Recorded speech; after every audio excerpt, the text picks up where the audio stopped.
he tries to maintain this relationship with the inside employees as well on behalf of the shareholders or the owners.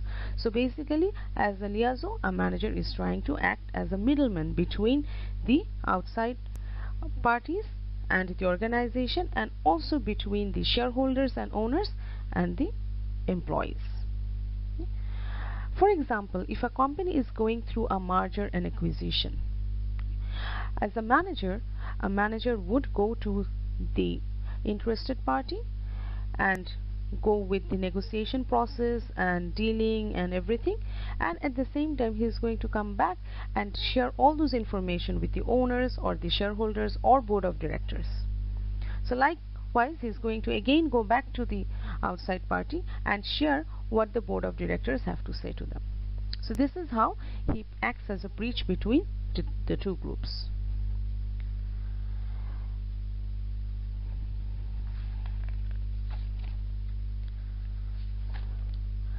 So now you know that why these three roles are under interpersonal, because in all of these three roles a manager is communicating with others.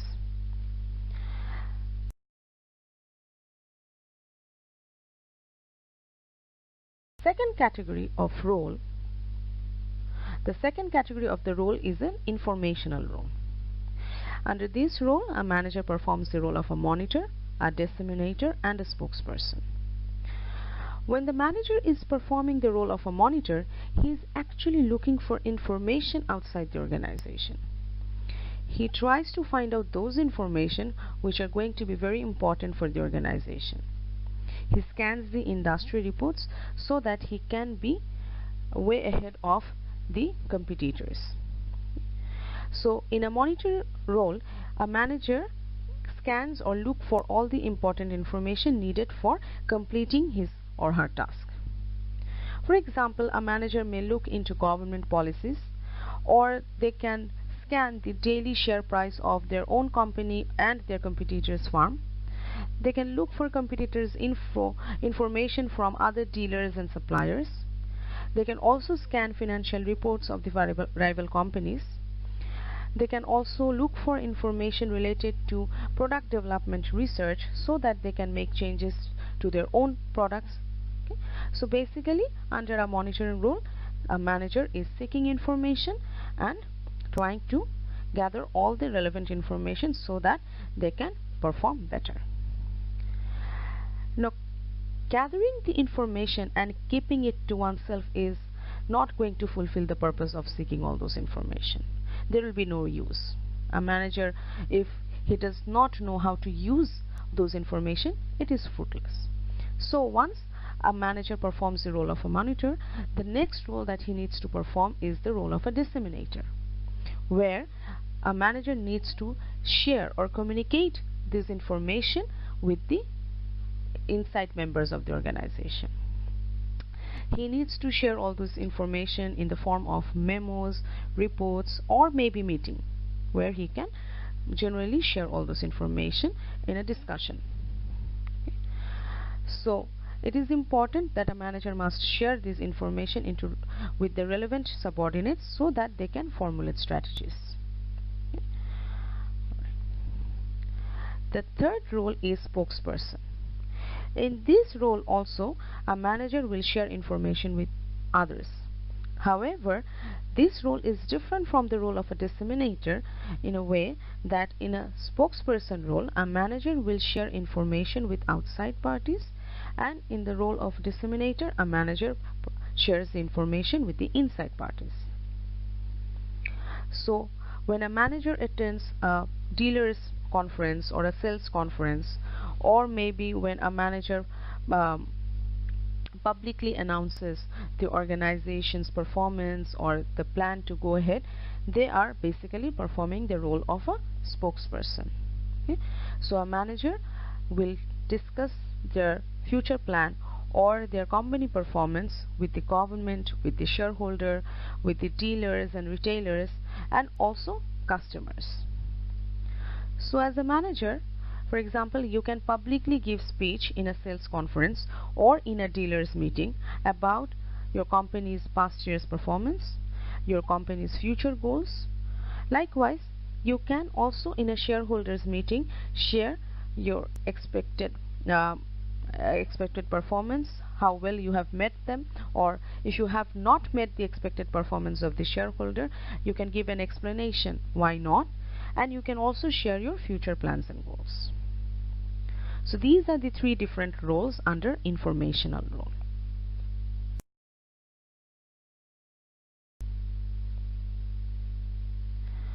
The third role is the decisional role. This is the broad classification. Under decisional role, as we said earlier, that there are four different roles. The first role is a role of an entrepreneur. Now, who is an entrepreneur? An entrepreneur is someone who takes risk and invests his time and effort and money to create something. So when a manager is acting as an entrepreneur in an organization, he is basically taking risk and initiating some change. He brings in new ideas and he tries to make improvement in his or her department. He takes risk and responsibilities for adopting new change in the organization. He seeks information about what changes are happening in product development, in government policies, or in manufacturing processes. And then he decides what changes he should bring to his organization so that he can keep his organization up to date. There is risk involved, but as an entrepreneur, a manager must take his risk to put his or her organization forward. Now, for example, some cell phone companies could not adapt their business model to the Android technology. So they faced severe loss and are out of the market. On the other hand, there are leaders like Samsung, Huawei, LG who adopted the change very fast, and they have successfully established their position in the market, both locally and internationally. Then comes the role of a disturbance handler. Disturbance handler is a role where the manager's job is to handle or tackle any sort of dispute or disturbances inside and outside organization. For example, if two team members are in an argument, then a manager will try to act as a mediator and advise both of them to resolve the conflict. If the employees still do not want to listen, he may have to take strict measures. But he'll still have to bring some harmony in the organization. He cannot just ignore the problem and move on. Okay? So, disturbance handler is a role where a manager will try to resolve any sort of crisis or emergency situation or problems in the organization.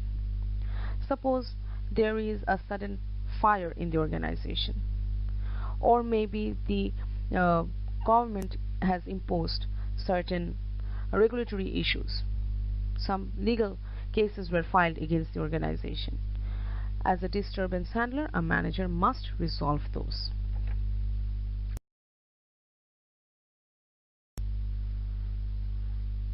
The third role under decisional role is resource allocator.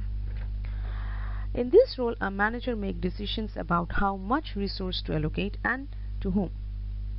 In the first lecture, you learned that there are four types of organizational resources.